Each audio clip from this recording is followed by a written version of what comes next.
వచ్చేటప్పుడే వివేక్ గారు హామీతో వచ్చిండు అనేది నాకున్న సమాచారం. కనబడుతున్నది. మీన్స్ ఆ సెక్ట్ ఆ ఏరియాలో మంచిర్యాల మీకు పెద్దపల్లి నుంచి మంచిర్యాల సిరుపురు కాగిన వరకు ఆ ఇంపాక్ట్ ఉంటుంది. అలాంటప్పుడు నేను అట్లయితే వస్తా అన్నప్పుడు పార్టీ ఒప్పుకున్నప్పుడు తప్పలే. కానీ మల్లిరావు గారిని మనం ప్రత్యేక ప్రతినిధిగా పెట్టిందని ఆయన కోపంతో రాజీనామా చేయడం జరిగింది. అంత పెద్ద లీడర్ని పోగొట్టుకోలేము. అట్ ద సేమ్ టైం ఆయనను నేనైతే నిజంగా దళిత్ లేదంటే సోషల్ యాక్టివిస్ట్గా చూస్తే కానీ మాలకు కూడా సరిగా చూడండి. ఎందుకంటే వారు ఎప్పుడు దండోరాకు చాలా సహకారం అందించిండు. అంతేకాకుండా తను చేసుకున్న నేపథ్యం కూడా ఒక లెజెండరీ పొలిటీషియన్. ఆయన మామూలు ఆషామాషిక్ వ్యక్తి కూడా కాదు కదా. డిప్యూటీ సీఎం ఆఫ్ ఉమ్మడి ఆంధ్రప్రదేశ్. ఈ భూ సంస్కరణలు భూమి ఒక చట్టం ఒక కమిటీ వేసి దానికి చట్టం తీసుకొచ్చినాయి. అన్ని దాంట్లోకి రావు కదా సార్. అన్ని మనం కేటగరైజ్ చేసి నన్ను చూస్తలేరా సెమీగా అటు మాలగా ఇటు బంజారాగా చూస్తలేరు. ఎంత చూసినా మళ్ళీ అల్టిమేట్ గా ఆ లైన్ కి వచ్చేస్తుంది ఆటోమేటిక్. బట్ మనం అకామిడేట్ చేసుకోవాలి. అది తప్పిదం అనుకోని కానీ కంపల్షన్. ఇప్పుడు ఇంకో దాంట్లో మనం ఇంకో ఎక్కువ అవకాశం. మీరు చూడండి, ఇప్పుడు ఒకవేళ భట్టి భార్య గనక ఎంపీ టికెట్ అక్కడ వస్తే ఈక్వేషన్ ఎంత భయంకరంగా ఉంటుంది చూడండి. మీ ఇట్లా ఎవరెవరు ఉన్నారని వెతుక్కుంటూ వస్తే మొత్తం ప్రొజెక్ట్ అవుతారు కదా మీరంతా ఈ పార్టీ. ఇప్పుడు ఒక సందర్భంలో తప్పట్లేదు. ఒకటేమో ఆర్థిక అంశాలు నిలబడ్డ వ్యక్తులు, రెండవది ఆయా వ్యక్తుల యొక్క ప్రభావాలు కూడా ఉంటాయి. కానీ కాదు అదే అల్టిమేట్గా గెలవడమే కదా. ఇప్పుడు మనము జనరల్ సీట్లలో ఓబీసీలకు ఇవ్వచ్చు, ఇంకా చిన్న కులాలకు కూడా ఇవ్వచ్చు. అది సామాజిక న్యాయమే. కానీ నిలబడ్డ వ్యక్తిని ఆధారపడి ఉంటుంది. ఫర్ ఎగ్జాంపుల్ కేసీఆర్ది కూడా చిన్న కులమే, మీన్స్ లిమిటెడ్ ఏమన్నాలి, అది తక్కువ ఫ్యామిలీస్ ఉండేది. బట్ కొట్లాడగలిగిండు కాబట్టి సిద్దిపేట గెలవగలిగిండు. సో ఇట్లా కూడా ఎదగొచ్చు అనేది మనం ఏదైతే కింది కులాలు అనుకుంటామో లేకపోతే అనగారిన కులాలు అనుకుంటామో వాళ్ళు ఇప్పుడు చిందు, డక్కలి, లేకపోతే పిచ్చకుంట్ల, లేకపోతే అసలు పొలిటికల్గా సర్పంచ్ నేపథ్యం లేదు మరి. అలాంటప్పుడు వాటిని ఎట్లా ఎదిగించాలనేది సామాజిక బాధ్యత తప్పితే రాజకీయ పక్షాలు ఎదిగొచ్చిన చైతన్యాన్ని అందిపుచ్చుకుంటాయి. ఇప్పుడు మాదిగలకి ఈరోజు ఇంత గౌరవం ఎందుకు దక్కుతుందంటే మందకృష్ణ గారు చేయబట్టి, న్యాచురల్గా దండోర ఉద్యమం చేయబట్టి. వర్గీకరణ అనేది పార్ట్ చిన్నది, అది పరిష్కారం అయినా కాకపోయినా మాదిగల అస్తిత్వం పెరిగింది. అంటే పోరాటంతో చైతన్యం అవకాశాలు ఇస్తుంది. సో కొన్ని సీట్లు అసలు బీజేపీ గెలవడానికే ప్రయత్నం చేసేలాగా ఒక 5-6 సీట్లు గతంలో కేసీఆర్ కూడా ఇదే ప్రయత్నం చేసిండు. కేంద్రంతో సంబంధాల కోసం ఒక 4-5 సీట్లు వాళ్ళకు వదిలేసిండని గతంలో వచ్చింది. ఇప్పుడు మీరు కూడా అదే పని చేస్తున్నారన్న ఒక ఎలిగేషన్ని కొంతమంది తెర మీదకి తీసుకొస్తా ఉన్నారు. అందులో భాగంగా టికెట్ల కేటాయింపులో సరైనటువంటి ప్రణాళికాబద్ధంగా టికెట్లు ఇవ్వట్లేదు, వాళ్ళు చాలా అనుకోని టికెట్లు ఇస్తున్నారని అంటున్నారు. ఒక్కొక్క నియోజకవర్గం మనం కంపేర్ చేస్తే ఇక్కడ పట్నం సునీత మహేందర్ రెడ్డిని తీసుకెళ్లి మల్కాజ్గిరిలో ఆమెను పెట్టారు. ఆమెకు అక్కడ ఆ ఏరియాకి అక్కడ సంబంధమే లేదు.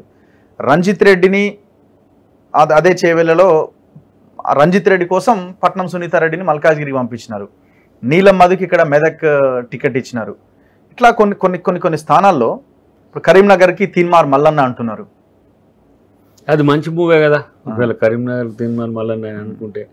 కానీ పార్టీ గుర్తుకే ఎక్కువ ప్రాధాన్యత ఉన్నది, ఎవరెక్కడ నిలబడ్డా. రెండవది మీరు 14కు తగ్గే పరిస్థితి లేదు మీరు ఎక్కడ ఏ సీట్ల గురించి చెప్పినా కూడా. ఎందుకంటే వేగంగా పడిపోతున్న బీఆర్ఎస్ గ్రాఫ్ను మీరు గమనిస్తే అది బీజేపీకి కలిసి వచ్చేది ఏం కాదు. వాళ్ళ సంఖ్యలు గుద్దుకున్నట్టుంది. కానీ బీజేపీ కూడా అంతే వేగంగా పడిపోతుంది. వాళ్ళ క్యాండిడేచర్ ఎంత పెద్ద లీడర్ అయినా కూడా. నాకైతే ఇప్పుడు చూడండి నిజామాబాద్, నేను అంటే మనోడు అరవింద్ మీద ఏదో కోపంతో అంటలేను, ఎందుకో నెగిటివ్ వచ్చింది. మీకు స్వయం బాపురావుని తీసేయడం ద్వారా ఆదిలాబాద్ కాంగ్రెస్ కెడ్చి పెరుగుతున్నది. అంటే మేము అనుకుంటున్న స్వయం బాపురావు మీద బేసిక్ గానే వ్యతిరేకత చాలా తీవ్రంగా ఉన్నది. అక్కడ ఆయన క్యాండిడేచర్ ని 4 ఎమ్మెల్యేలు వద్దన్నారు. ఇప్పుడున్న క్యాండిడేట్ ఎవరో నాకు పేరు తెలియదు కానీ ఒక నగేష్ పూర్వం కూడా ఉన్న మిత్రుడే. అయితే అక్కడ బీజేపీకి అంతగా కనిపించట్లేదు. ఇప్పుడు మీరు కరీంనగర్కి వచ్చే వరకు మీకు వినోద్ గారు ఉన్నారు, కానీ బీఆర్ఎస్ ట్రయాంగిల్ ఆడ సంజయ్ గారు ఉన్నారు. సో అక్కడ కూడా పెద్దగా ఏమి వాళ్ళిద్దరికి ఏమి ఎడ్జ్ కనబడట్లేదు. నేను అంటే నా అంచనా క్యాండిడేట్ లేడు ఇంకా అక్కడ ఎవరిని క్యాండిడేట్ ప్రవీణ్ గారు అవుతారా, మల్లన్న గారు అవుతారా, ఇదంతా ఒక ఎత్తు.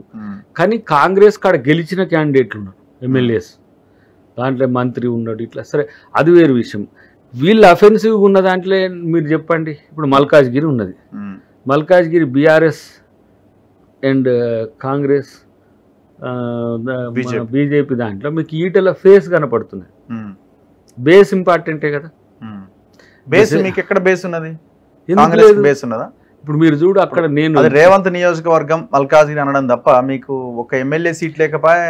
అరే వాళ్ళ సిట్టింగ్ ఎంపీల్లో వాళ్ళు బలహీన పడ్డదంటేనట వాళ్ళే గెలుస్తారట. మా సీఎం అయిండు మా ఎంపీ అయితే బలహీనంగా ఉంటుంది ఎట్లా? అది ఎట్లా? ఆ రీజనింగ్ ఏంది? రెండోది సికింద్రాబాద్ మీకు ఇంత బలంగా కనపడుతున్నది కదా, ఏది మీకు ఎవరికి? కిషన్ రెడ్డి గారికి.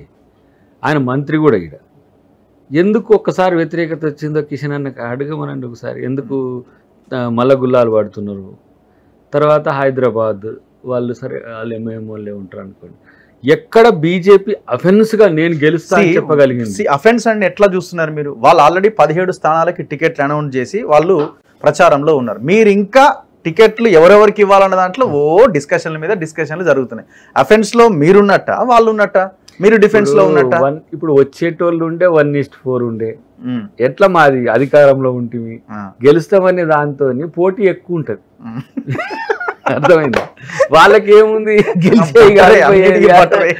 ఇప్పుడు ఒక మాట అనుకుందా, బీఆర్ఎస్ టికెట్ ఇస్తే మాకు వద్దు బాబు, వాళ్ళ కథ వేరే ఉంది. ఇప్పుడు మోస్ట్ అయిపోయింది అది. ఇప్పుడు అసలే ప్రభుత్వం మీద వ్యతిరేకత ఉన్నది, అసలు ప్రజలు చీత్కరిస్తున్నారు ఇట్లా అన్నట్టు వాళ్ళు టికెటే చీత్కరిస్తున్నారు కదా. అది దేనికి సంకేతం? వాళ్ళని వదిలేయండి, మీరు వాళ్ళని అసలు పరిగణలోకి తీసుకుంటలేదు. వీళ్ళదేమున్నది, వీళ్ళది కూడా బీజేపీది ఏమున్నది ఈడ? కొత్తగా బీజేపీకి పోయిన ఎన్నికల కంటే కొత్తగా వచ్చింది ఏమున్నది? ఇప్పుడు వాళ్ళు మాదిగలకు టికెట్లు ఇచ్చినారు, వాళ్ళు బీసీలకి 5 టికెట్లు ఇచ్చినారు. ఇవన్నీ ఈక్వేషన్స్ వాళ్ళకి చెప్పుకోవడానికి ఉంది కదా. సరే వాళ్ళు మిగతాది ఇవన్నీ తర్వాత వాళ్ళది ఫిగర్ కనబడుతున్నదిగా. నేనేమంటున్నా, వాళ్ళని ఇచ్చినామని చెప్పుకోమనండి.